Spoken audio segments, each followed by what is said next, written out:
அனைவருக்கும் என்னுடைய அன்புக்கு பேர வணக்கங்கள். இந்த பதிவில் பார்த்தீங்கன்னா 27 நட்சத்திரக்காரங்கள பற்றி அவர்களுக்கு உண்டான தெய்வங்கள் என்ன அப்படிங்கிறது நிறைய பேர் நிறைய சொல்லியிருப்பாங்க. ஆனால் அதில் கொஞ்சம் டீப்பாக போய் பார்க்கும்போது அவர்கள் எந்த தெய்வத்தை வழிபடணும், அந்த தெய்வத்துக்கு உண்டான வரலாறை படித்தால் நிச்சயமாக அந்த தெய்வத்தினுடைய அருளால் அவங்க நட்சத்திரத்தில் இருக்கக்கூடிய தோஷங்கள் எல்லாம் நிவர்த்தியாகி கண்டிப்பாக வாழ்க்கையில் மிகப்பெரிய ஒரு முன்னேற்றத்தை கண்டிப்பாக அடைய முடியும். அதில் மிக முக்கியமாக ஒவ்வொரு நட்சத்திரத்தை இதில் சொல்கிறேன்.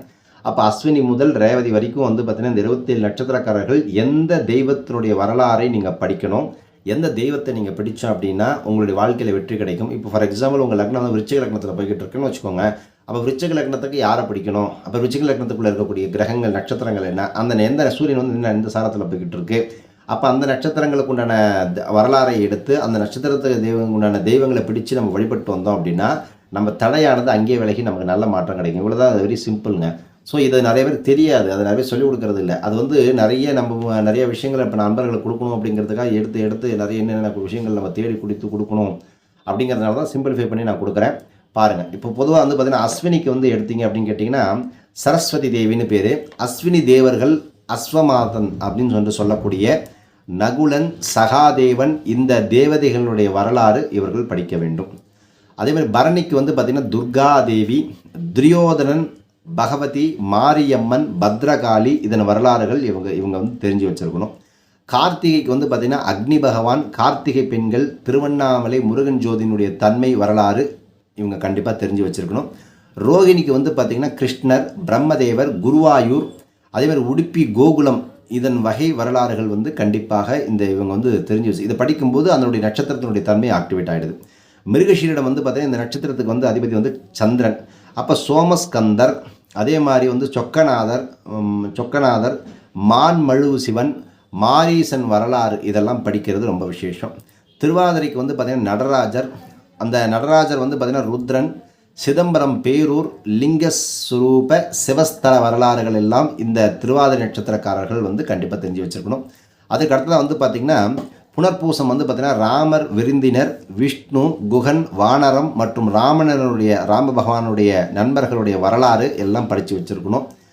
பூச நட்சத்திரக்காரர்களுக்கு பார்த்திங்கன்னா இதற்கு யாரை வணங்கணும் அப்படின்னா குரு பகவானை வணங்க வேண்டும். பிரகஸ்பதியினுடைய வரலாறு, அம்சமாக வசிஷ்டர், அதே மாதிரி தெய்வானை, வடலூரில் பார்த்திங்கன்னா தர்மசத்திரம், திருப்பரங்குன்றம், வள்ளி மற்றும் அரசமரம் என்கிற போதி மரம், இதன் வரலாறுகள் எல்லாம் நீங்கள் டீட்டெயிலாக தெரிஞ்சு வச்சுக்கணும். அதே மாதிரி பார்த்திங்கன்னா ஆயில்யத்திற்கு எடுத்தீங்க அப்படின்னு கேட்டிங்கன்னா ஆதிசேஷன் வழிபடணும். வாசுகி, தர்மர், லக்ஷ்மணன், தேவாங்கர், சேடர், பலராமன், இவர்களுடைய வரலாறுகளை எல்லாம் நீங்கள் படித்து வைக்கணும். அதேமாதிரி மக நட்சத்திரத்துக்கு எந்த தெய்வத்தை வழிபடணும் வரலாறை பிடிக்க வேண்டும் என்றால் சுக்கரனுடைய வரலாறு, சீதையினுடைய பிறப்பு, பல்லக்கு வரலாறு, காவடி, அதே மாதிரி பார்த்திங்கன்னா ஜனகர் பார்த்திங்கன்னா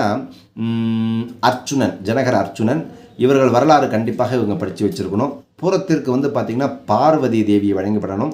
மீனாட்சி, வாசவி, தாக்ஷாயினி, மூஷிக வாகனம், இவைகள் போன்ற வரலாறுகள் கண்டிப்பாக நீங்கள் படிக்கணும். மூஷிக வாகனத்தெல்லாம் நீங்கள் தெரிஞ்சு வச்சுக்கணும் நல்லபடியாக. உத்தரத்திற்கு உத்தர நட்சத்திரக்காரர்கள் பார்த்திங்கன்னா ஐயப்பன், அப்புறம் பார்த்திங்கன்னா சாத்தப்பன், சீதாதேவி, ஜலகண்டேஸ்வரர், மன்மதன் மரணம், இதன் வரலாறு எல்லாம் கண்டிப்பாக இவர்கள் படிக்க வேண்டியது. ஹஸ்த நட்சத்திரத்துக்கு பார்த்திங்கன்னா சூரியனுடைய வழிபாடு ரொம்ப முக்கியம். லவகுசன் வரலாறு, அரியமான், அதே மாதிரி பரத்வாஜர் ஆசிரமம், இவற்றின் வரலாறு அறிய வேண்டும் கண்டிப்பாக. சித்திரைக்கு பார்த்திங்கன்னா வஸ்திரம், விஸ்வகர்மா மற்றும் காமாட்சி அம்மனுடைய வழிபாடு, வில்வ மரத்தினுடைய வழிபாடு, சிவனுடைய திருவிளையாடலை பற்றியெல்லாம் இவர்கள் கண்டிப்பாக தெரிந்து வைத்திருக்க வேண்டும். சுவாதி நட்சத்திரத்துக்கு பார்த்திங்கன்னா லக்ஷ்மி தேவியினுடைய வரலாறு, முத்து வரலாறு, தீப வரலாறு, பருத்தி வரலாறு, வாயு தேவன் வரலாறு, இவைகள் எல்லாம் தேவை விசாகத்திற்கு. இதெல்லாம் படித்து வச்சுருக்கோம். அடுத்து விசாக நட்சத்திரத்துக்கு பார்த்திங்கன்னா முருகன் வழிபாடு, மயில், புலியினுடைய வரலாறு, திருச்செந்தூர் முருகனுடைய வரலாறு, சேவல் வரலாறு, வேங்கை மரம் வரலாறு, அதே மாதிரி தேவ வேங்கை மரம் தான் கொடி மரமாக வைப்பவர்கள் கோயிலில் யாராவது இந்த மரத்தில் கோயிலில் நட்டு வைப்பாங்க இல்லையா, அது. இந்த முருகன் அசுரனை சம்ஹாரம் செய்த நேரம் அசுரன் வேங்கை மரமாகவே நின்ற காரணத்தினால சம்ஹாரமானது, இதையெல்லாம் இவர்கள் தெரிந்து வைத்திருக்க வேண்டும். அதற்கடுத்தது அனுஷம் பார்த்திங்கன்னா இதற்கு பார்த்திங்கன்னா வாயு பகவான், அதே மாதிரி குருவாயூருடைய வாயுலிங்கம், காலஸ்திரீ அந்த தெய்வத்தினுடைய அனுபாவி, சுப்பிரமணியர், கேது வரலாறு தேவை கண்டிப்பாக கேட்டைக்குரியது. இந்திரனுடைய வரலாறு, அதே மாதிரி வந்து பார்த்திங்கன்னா ரம்பா, ஊர்வசி, மேனகா, திலோத்தமை, ஊர்மிளா வரலாறு இதெல்லாம் கண்டிப்பாக தெரிந்து வைத்திருக்க வேண்டும். அஷ்டதிக் பாலகர்களுடைய வரலாறு தேவை. மூலத்திற்கு வந்து பார்த்திங்கன்னா அசுரருடைய வரலாறு தெரிஞ்சிருக்கணும், அனுமருடைய வரலாறு தெரிஞ்சிருக்கணும். அதே மாதிரி வந்து சஞ்சீவி மலை மற்றும் ஸ்லோன் வரலாறு எல்லாம் கண்டிப்பாக தெரிந்து வைத்திருக்க வேண்டிய விஷயங்கள். அப்படி எல்லாம் கண்டிப்பாக படிக்கணும். அதே மாதிரி எடுத்துங்க அப்படின்னு கேட்டிங்கன்னா போராட்டத்திற்கு நம்ம பார்ப்போம். இப்போது போராட்டத்துக்கு எடுத்தோம் அப்படின்னு கேட்டிங்கன்னா எப்பயுமே வந்து இந்த வரலாறுகள் கதைகள்லாம் நம்ம என்ன சொல்கிறதுங்கிறது ரொம்ப முக்கியம். போராட்டத்திற்கு வந்து வர்ணலிங்கம் மிக முக்கியமாக. வர்ணலிங்கத்துடைய வரலாறு, மேகநாதன், இந்திரஜித்து, அதே மாதிரி அர்ஜுனன், இடிமழை, மின்னல், மின்சார வரலாறு தேவை. இதெல்லாம் நீங்கள் கண்டிப்பாக படித்து வச்சுக்கணும். அதே மாதிரி இது எதுக்கு சார் படிக்கணும் அப்படின்னா, இதை நீங்கள் அந்த விஷயத்தை போய் தொடும்போது உங்களுக்கு அந்த நட்சத்திரத்தன்மையுடைய இதெல்லாம் ஆக்டிவேட் ஆகிரும். உத்திராடம் நட்சத்திரத்துக்கு வந்து பார்த்திங்கன்னா விநாயகருடைய வரலாறு, அதே மாதிரி செவ்வாயுடைய வரலாறு, ஆற்று ஓரம், அரச மரம், தலை பின்னமான வரலாறு, தந்தைக்கு போட்டி என்ற வரலாறு இதெல்லாம் வந்து படிக்கும்போது அந்த நட்சத்திரனுடைய தன்மை வேலை செய்யுது. திருவோணத்திற்கு வந்து பார்த்திங்கன்னா விபீஷணன் வரலாறு, விஷ்ணு வரலாறு, ஸ்ரீரங்கம் விஷ்ணு கோவில் உச்சி பிள்ளையாருடைய வரலாறுலாம் கண்டிப்பாக நீங்கள் அறிஞ்சு வச்சுருக்கணும். அவிட்ட நட்சத்திரத்துக்கு வந்து பார்த்திங்கன்னா தவிட்டு பானை, தங்கப்பொடி, இந்திராணியினுடைய வரலாறு, 8 வித வசுக்கள், அதே மாதிரி தனிஷ்டா பஞ்சமி இதன் வரலாறு எல்லாம் கண்டிப்பாக படித்து வச்சுருக்கணும். சதை நட்சத்திரக்காரர்களுக்கு வந்து பார்த்திங்கன்னா ராஜராஜ சோழனுடைய வரலாறு, யமதர்மராஜனுடைய வரலாறு, ராகு பகவானுடைய வரலாறு, ஒட்டகத்தினுடைய வரலாறு, திராட்சை வரலாறு, சித்திரகுப்தனுடைய முஸ்லீம் வரலாறு, காலபைரவர் வரலாறு இவைகள் எல்லாம் அறிய வேண்டியது. சரியா? அதுக்கடுத்தது பூரட்டாதிக்கு வந்து பார்த்திங்கன்னா கர்ணனுடைய வரலாறு, தேன் குபேர வரலாறு இதெல்லாம் கண்டிப்பாக தேவை. அதே மாதிரி தசரதன் பேங்க், தசரதன்னா என்ன, அவன் என்ன வச்சுருந்தான், என்னென்ன செஞ்சான் அப்படிங்கிறது அந்த வரலாறுலாம் படிக்கணும். வீராசாமி வீரவாள் வரலாறு கண்டிப்பாக படிக்கணும். கும்பகர்ணன் வரலாறு தேவை.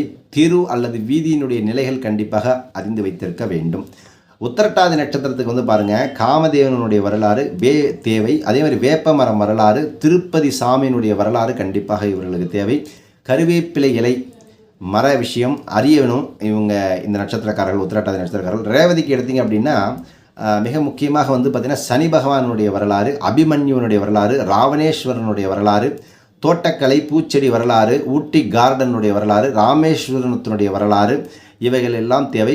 இப்போ நான் சொன்னபடி 27 நட்சத்திரங்களுக்கு உண்டான புராண வரலாறு, விருட்ச வரலாறு, தற்கால சம்பவ வரலாறு மற்றும் கிரக வரலாறு இவைகள் எல்லாம் நடைமுறைகளுக்கு ஏற்ற மாதிரி அந்த கிரகம் மற்றும் ராசி அந்த பாவத்தை எல்லாம் கொண்டு கண்டிப்பாக நீங்கள் இதை படிக்கும்போது என்ன ஆகும் அப்படின்னு கேட்டிங்கன்னா உங்கள் லைஃப்பில் வந்து ஒரு சேஞ்சஸை வந்து கொண்டாந்து கொடுக்கும். ஏன்னா அந்தந்த நட்சத்திரத்துக்கு உண்டான அந்த நட்சத்திரம் என்னென்ன வேலை பண்ணுது, அந்த நட்சத்திரங்களில் உண்டான கதை அம்சங்கள் என்ன, அந்த நட்சத்திரங்களுடைய தாத்பரியம் என்ன, அதுதான் அந்த ரிலேட்டடான அந்த கதைகள், அந்த வரலாறு. அதை நீங்கள் எடுத்து படிக்கும்போது என்ன ஆகும் அப்படின்னு கேட்டிங்கன்னா அந்த நட்சத்திரத்தினுடைய அமைப்பு வலுப்பெறும்.